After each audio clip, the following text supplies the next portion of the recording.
Hello everyone, Jeff here for Respawn Studios with a Hearthstone gameplay.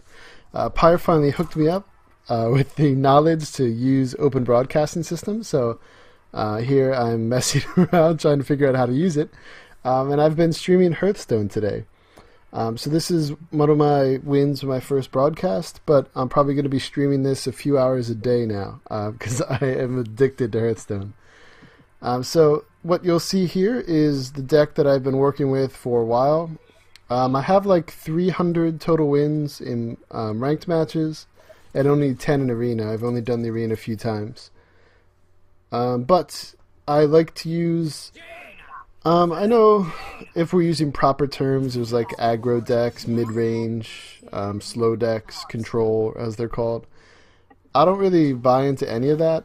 I mean, I guess I'm kind of between aggro. Well, I guess it's more mid-range because I have a lot of 3s, 4s, but I have a bunch of 2 cost minions.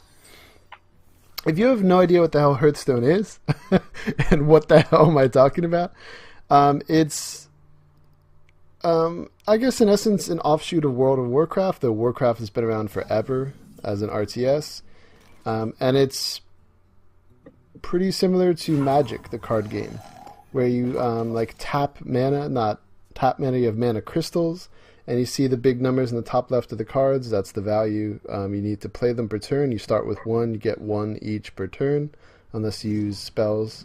There are minions, which are your creatures.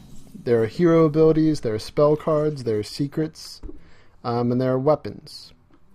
So it is kind of simple. It is very, very fast-paced. No game will probably be more than 10 minutes. I think this one is like 5 minutes. And I'm in my best matchup, Mage versus Mage, because I think my Mage deck is way better than most. And this is what I have a lot of my wins as.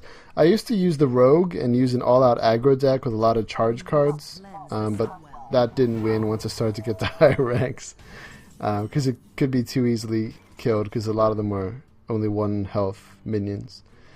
But yeah. I guess I'll go over a little bit of my strategy. I like to have a bunch of 3/2 minions. I like using the mirror image to get some taunt guys down to protect them. Obviously that could be wiped away with some spells, but early on in the game I think it's a really good strategy. Get some creatures down, do a bunch of damage, put your opponent like on the defensive right away. They're forced to use their spells or like get their creatures to trade. So that you get rid of a lot of their stuff early on. So then when I get to the mid game, I could use a lot of my powerful spells. The fireballs, which do 6 damage, and the hero only has 30 total. There's Pyroblast, which does 10 damage. So a lot of good things like that. I have several legendaries in this deck. No, I only have 2 in this deck. I have the mage-specific one, which is a 5/7. And anytime you use a spell, you get another fireball put in your hand, which is absolutely ridiculous.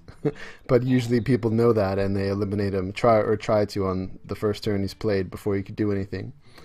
The other legendary I have is everyone's favorite Leroy Jenkins, based on the viral video of the guy playing World of Warcraft, young Leroy Jenkins, and charging in and messing up a raid.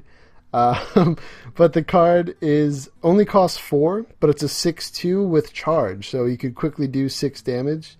It summons 2 1/1s for your opponent. A lot of people use it in like a combination to kill your opponent. And how you do that is it does the quick 6 damage, and there are some other cards that allow you to pick up your creatures and replay them. So you could play the card, do 6 damage, play that other card to pick him back up, where he then costs less, and you play him again to do 6 more damage. So you could do at least 12 damage with him alone that turn. So it's used in kill combos, as they're called. So that's a lot of mumbo jumbo, but basically I just have fun playing the game. It's very fast paced. It is simple to get into, but once you get... I mean, you can just do... play the AI. You could do normal level AI, you could do expert level AI in the training mode, the practice mode. You could do the arena, which is challenging, or you could do ranked matches or unranked matches. So You don't have to be super serious. You don't have to try and get the best things. You could experiment. There are 9 different heroes you could play as, and they all have different specific minions, spells, and hero abilities that only they could use, obviously. So there's a lot going on. It can get pretty in-depth, but if you give it a few hours to get used to, I think you would definitely find you enjoy it, especially if you like other card games. It's very much like a lot of the popular card games. Pokemon, Magic, Yu-Gi-Oh! It has elements of a lot of them. The other best part, which maybe I should have even mentioned earlier on, but if you made it to this point, it's free. It's absolutely free. You never have to buy anything. You can't really pay to win. Yes, you can buy cards. You could buy packs of cards, but you only get a chance to get legendaries. I bought the $50 thing one time, which is where you get 40 packs. I got 1 total legendary. So you can't like exactly guarantee you're going to do well. You earn gold over time, which you could use gold in-game by itself to buy packs. You unlock cards by playing. And then if they're not cards you like, you can go into the crafting mode and disenchant them. And then you could use those points to make other cards you actually do want to use. So it's a free game, but there's a lot going on to it. You could play it casually or competitively, and I'm trying to get really good at the game. So look for me streaming at twitch.tv/Respawn Studios. I'm going to try and stream probably at least an hour or 2 a day. And here you see me opening up a pack using in-game gold. But my name is Jeff, again, for Respawn Studios. And again, feel free to check out and follow my stream at twitch.tv/Respawn Studios. Alright, thank you very much for watching. Hope you enjoyed.